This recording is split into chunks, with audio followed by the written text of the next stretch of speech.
tous et bienvenue dans cet atelier du Printemps des Territoires. Je suis Céline Coulange et j'ai le plaisir d'animer les échanges qui vont suivre. Je vous invite d'ailleurs à poser des questions aux invités que je vais vous présenter dans un instant. Vous pouvez participer à ce fil de discussion via l'écran, via la zone qui se situe à gauche de votre écran. J'ouvrirai dans une quinzaine de minutes une session d'échange, donc je compte sur vous. On fait également confiance à Florent, dessinateur, pour croquer le meilleur de nos échanges. On le verra en fin d'atelier. Un atelier qui a pour objectif de vous donner toutes les clés pour réaliser des économies d'énergie et diminuer les consommations énergétiques de vos bâtiments. Et pour en parler, je suis avec Hérald Berthaud. Hérald, vous êtes directeur général de la plateforme Sobre Énergie. Bonjour. Bonjour, merci de nous accueillir aujourd'hui. Et nous sommes en duplex de Lille avec le département du Nord et notamment avec Judith Vergrit-Thomas qui est directrice de l'administration durable. Bonjour Judith. Bonjour. Et avec Bruno Levasseur, chef de projet énergie de la direction des bâtiments. Bonjour Bruno. Bonjour. Bonjour à tous. Alors Judith, pour commencer peut-être, est-ce que vous pouvez nous rappeler la politique du département en matière de développement durable ? En effet, le département du Nord a mis en place la politique Nord durable pour prendre toute sa part à la transition écologique et solidaire. Donc c'est une nouvelle politique globale qui veut vraiment répondre à l'urgence écologique et sociale que nous vivons. Et pour cela, nous nous sommes fixés 3 objectifs à horizon 2040. Un Nord neutre en carbone, un Nord respectueux des ressources et des écosystèmes et un Nord autonome et résilient. Notre plan est constitué de 20 engagements thématiques et 59 actions très concrètes. Nous voulons vraiment agir à tous les niveaux à travers nos politiques publiques à destination des nordistes, des habitants, mais aussi en transformant le fonctionnement de notre administration, de notre organisation. On mobilise nos 8000 agents dans l'ensemble des services pour agir et notre administration doit donner l'exemple. On veut agir sur nos mobilités, nos consommations et nos pratiques. Et bien sûr, les consommations d'énergie sont un sujet essentiel. Et alors justement, qu'est-ce que ça signifie chez vous, cette maîtrise des consommations d'énergie ? Pour mieux maîtriser nos consommations d'énergie, on a priorisé 3 leviers. Progresser encore dans notre approvisionnement en énergie renouvelable, définir des objectifs de réduction des consommations dans nos différents bâtiments, et aussi diffuser les éco-gestes pour réduire l'empreinte énergétique. Alors c'est une démarche qui s'illustre particulièrement dans la gestion du patrimoine du territoire. Et là, Bruno, vous avez mis en place un certain nombre d'actions. Oui, effectivement, nous avons commencé la démarche il y a une dizaine d'années par les collèges, avec la mise en place d'un outil informatique que nous avions appelé à l'époque l'Observatoire des fluides. C'est un bel effort de réaliser sur la connaissance des consommations des bâtiments qui nous a permis de réaliser environ 17% d'économie sur le gaz. Et donc on a décidé d'étendre aux bâtiments départementaux. Ça représente aujourd'hui un budget d'environ 2,2 millions d'euros annuels en électricité et 1,8 million d'euros annuels pour le gaz. Aujourd'hui, on souhaite aller plus loin et étendre cette démarche à l'ensemble du patrimoine du territoire pour mesurer d'abord nos consommations et ensuite les diminuer pour respecter la loi. Et pour ce faire, nous avons fait appel au cabinet Sobre Énergie. Alors justement, comment avez-vous connu Sobre Énergie ? En fait, ils sont venus nous rencontrer pour nous présenter leur plateforme et leur démarche. Comme ça tombait bien, car nous étions à la recherche d'outils et d'experts pour aller plus loin dans cette démarche. Ce qui nous a particulièrement plu, c'est leur approche à la fois technique et surtout comportementale. C'est ce qui fait pour nous la différence. L'engagement pour nous est indissociable du management de l'énergie pour baisser nos consommations. Et oui, alors Hérald, Bruno nous parle d'une démarche innovante qui l'a convaincu, une approche à la fois sur le technique et le comportemental. Rapidement avant de démarrer, c'est quoi exactement Sobre ? Voilà une bonne question. Alors Sobre est une filiale de la Caisse des dépôts et du groupe La Poste qui a été créée déjà en 2017 et nous avons fabriqué une plateforme data qui permet aujourd'hui d'avoir une maîtrise la plus précise possible des données nécessaires au management d'énergie. Alors on a une petite particularité, ou en tout cas quelque chose qui teinte notre ADN, c'est que nous sommes persuadés que fabriquer des data par principe, eh bien finalement, qu'en faire si c'est pour qu'une belle courbe s'imprime désespérément sur un écran d'ordinateur, nous voulons aller plus loin. Et donc l'axe que nous avons choisi, c'est un axe qui embarque les gens dans une démarche d'engagement et qui va chercher les gens dans leurs attitudes et leurs comportements. Et finalement, c'est sans doute un des leviers les plus délicats, puisque aujourd'hui, on a tous envie de faire l'effort, mais quand on est devant l'ascenseur, est-ce qu'on résiste et est-ce qu'on monte à pied pour faire des économies? Alors, on essaye d'aller dans cette démarche-là, et ça concerne évidemment les occupants, bien sûr, mais on verra tout à l'heure que ça concerne aussi les acteurs techniques, les acteurs du financement et l'ensemble de l'écosystème.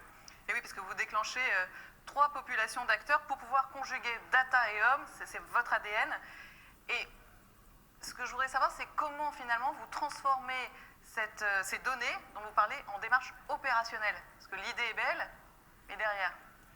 Alors, ce qui est tout à fait majeur, c'est qu'en fait, on va chercher les gens sur leurs attitudes. Tout le monde a un peu envie d'être vert, d'être dans une bonne démarche. Maintenant, il faut la rendre opérationnelle. Et ce sont des multitudes de petites touches qui vont faire l'exercice au final. Donc, on a 3 grandes populations de clients que nous rencontrons. J'évoquais les occupants. Donc, comment faire dans nos attitudes quotidiennes pour être plus respectueux de notre mode de fonctionnement. De temps en temps, c'est simple, hein, c'est fermer la fenêtre, mettre un pull, mais il faut y avoir voilà, maintenir des températures correctes et tout ça, c'est difficile dans un environnement professionnel où la température et le confort sont évidemment des critères majeurs.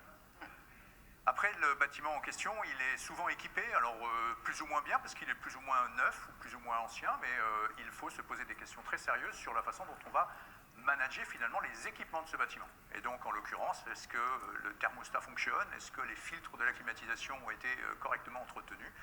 Et c'est un gros levier d'économie. Et ce sont des leviers intéressants parce qu'ils ont des ROI très courts, puisque les investissements sont faits et qu'il s'agit de bien piloter le bâtiment. Ça, c'est la maintenance. Et puis, il y a la 3e étape qui concerne une démarche plus en profondeur et qui est guidée notamment par ce fameux décret tertiaire dont on parle beaucoup aujourd'hui, qui a des grosses ambitions sur le long terme, où même si on est vertueux dans nos comportements, même si on pilote bien le bâtiment, il y a un moment où il va falloir faire des travaux, il va falloir aller dans l'investissement pour refaire une toiture, modifier une façade, changer des fenêtres peut-être. Et donc là, nos data vont servir à finalement permettre des calculs de plus en plus sophistiqués sur le financement. Et donc ce sont des décideurs qui sont liés à ces engagements. L'investissement devient notre 3e levier. Voilà, 3 étapes. Alors comment travaillez-vous précisément? C'est ce qu'on va découvrir dans cette vidéo. Voilà comment ça se passe. Étape 1. Nous repérons les bâtiments les plus énergivores de votre parc. Étape 2. Main dans la main avec vous, nous construisons la feuille de route. Étape 3. À partir de cette feuille de route et en se calant sur des capteurs, des factures et les compteurs, nous scannons les bâtiments sélectionnés. Qu'est-ce qui consomme et combien? Est-ce votre chauffage, votre climatisation, votre éclairage, intérieur, extérieur? À quel moment ont lieu les pics, voire les dérives, de jour, de nuit, en été, en hiver? Là, nous analysons les données et vous proposons des actions, comme adapter les horaires de chauffage et de climatisation, poser des LED, intégrer les jours fériés dans les réglages, le tout sur mesure et avec vous. Étape 4. Nous mettons en place les plans d'action et les mesurons dans le temps. En parallèle, nous sensibilisons les occupants à accomplir des éco-gestes. Résultat, en quelques mois, votre consommation baisse, donc vos émissions carbone aussi. Et vous donnez l'exemple à tout votre territoire, entreprises et particuliers notamment, d'un réel engagement dans la transition énergétique. Un réel engagement dans la transition énergétique. Hérald, qui sont vos clients? Alors nos clients sont de plus en plus nombreux, même si nous avons démarré la commercialisation de notre offre depuis le début de l'année 2020, donc ça est encore frais. Mais nous avons franchi une étape importante puisque à l'origine de Sobre, il y a un client particulier qui est le groupe La Poste. Et des comme ça, il n'y en a pas beaucoup évidemment. C'est un patrimoine de près de 11 000 bâtiments en France. Tous les bureaux de vote qu'on voit sur un maillage très national. C'est très régional, beaucoup de situations et surtout un parc assez hétérogène, entre des bureaux de poste d'un côté, puis les sièges, enfin donc une structure assez complexe. Quoi qu'il en soit, collecter les données pour 11 000 bâtiments, c'est une performance, c'est un exercice qui a été long, il faut être clair, mais je crois que Sobre peut revendiquer une expérience rare, car il n'y a pas beaucoup de parcs qui sont aussi vastes que ceux de La Poste. Alors ça nous a notamment permis d'accompagner La Poste dans sa certification ISO 50001, ce qui est une belle performance, puisque près de 200 bâtiments ont été certifiés en 2020. Et fort de cette expérience-là, nous allons rencontrer nos clients à l'extérieur du groupe La Poste, bien sûr. Alors, eh bien, on commence à travailler avec la Caisse des dépôts, bien sûr, et ça c'est une bonne nouvelle, donc il faut évidemment le citer. Mais au-delà de ça, ce sont beaucoup de collectivités territoriales. On vient de parler du Conseil départemental du Nord. Je ne voudrais pas négliger évidemment d'autres clients et penser aux Bouches-du-Rhône, quelques métropoles, des universités, la Sorbonne avec qui nous redéployons notre offre et ce sont des bonnes nouvelles. Et puis il y a aussi quelques clients dans le monde privé, qui est un vaste domaine, lui aussi concerné par le décret tertiaire. Donc je pense au groupe SANEF ou à France Télévisions avec qui nous sommes en train de déployer des outils notamment d'audit digitalisé et ça se passe plutôt pas mal. Donc voilà, je crois que le territoire, les collectivités sont ultra sensibles au sujet aujourd'hui. C'est finalement eux qui ont le plus grand contact avec chacun d'entre nous. Et cette passerelle est une opportunité sur laquelle Sobre s'engage quotidiennement. Alors parmi vos clients, le département du Nord possède un des plus gros patrimoines tertiaires en France. Bruno, quelles ont été les grandes étapes du projet de rénovation énergétique ? On a commencé par classer les profils de bâtiments en fonction de leur comportement énergétique. Dans notre patrimoine, il a été identifié un bâtiment très énergivore, 39 bâtiments en consommation moyenne et 14 bâtiments peu énergivores. Des actions différenciées ont été mises en œuvre en fonction de ce classement. On a mis à disposition des référents techniques de notre département, une plateforme de données avec les moyens et les ressources nécessaires. On complète le dispositif par une présence dans le suivi en phase d'exploitation par nos économes de flux. Et vous avez commencé avec une expérimentation, c'est ça, l'été dernier ? Vous avez démarré avec un projet pilote ? Tout à fait, un projet pilote qui concerne les bâtiments de l'action sociale, les UTPS du département. Et donc on a mis en place une collecte de données pour alimenter l'outil de reporting fourni par Sobre. Il a été établi ensuite un plan d'action comportemental et un plan d'action technique suivi par les différents référents au sein du département. Il a été mis en œuvre des réunions d'échange technique au sein de l'organisation départementale. Et pour soutenir nos actions, on a commencé à déployer une campagne de communication avec des affiches, des slides et des outils de reporting. On a également formé les économes de flux avec un volet d'animation très important pour la réussite du projet que nous suivons très, très précisément. On s'appuie également sur des référents énergie qui sont répartis sur les différents sites que l'on a formés aux différents éco-gestes. Ils sont notre relais sur le terrain et participent à l'objectif de réduction des consommations durables. Les référents énergie, ce sont les hommes, parce qu'il s'agit bien ici de conjuguer data et hommes, n'est-ce pas Judith ? Oui, les hommes et les femmes. Donc c'est vrai qu'on est dans une véritable conduite du changement. Bruno l'a expliqué, on l'amène sur l'énergie, mais aussi sur tous les sujets de l'administration durable. Et ce sont les comportements au quotidien qu'il faut transformer. Et pour embarquer les agents, on a décidé d'être positif, d'être ludique, d'animer et surtout de ne pas être donneur de leçons.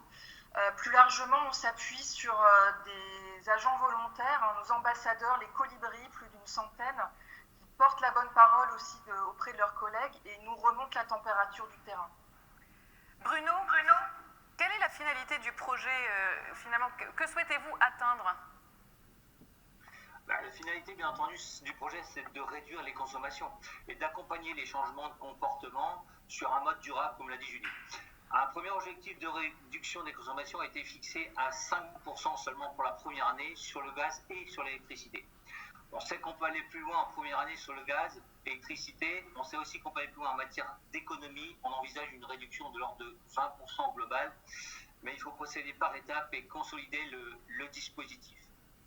On souhaite aussi développer les sources de données auprès des concessionnaires et des fournisseurs pour croiser les informations et à terme établir un suivi automatique de la facturation des énergies. Alors vous nous l'avez dit, vous avez travaillé avec Sobre.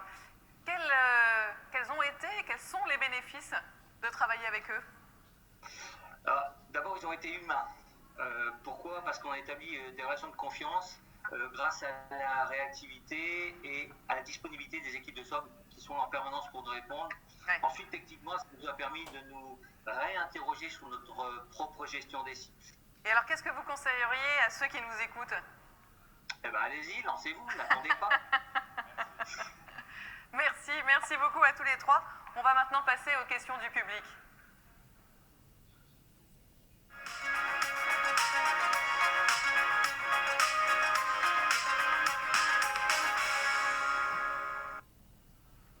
Alors, une première question pour Bruno et Judith. Quels ont été les premiers bénéfices concrets de la démarche entre le département et Sobre Énergie? Les premiers bénéfices concrets de la démarche, peut-être Bruno?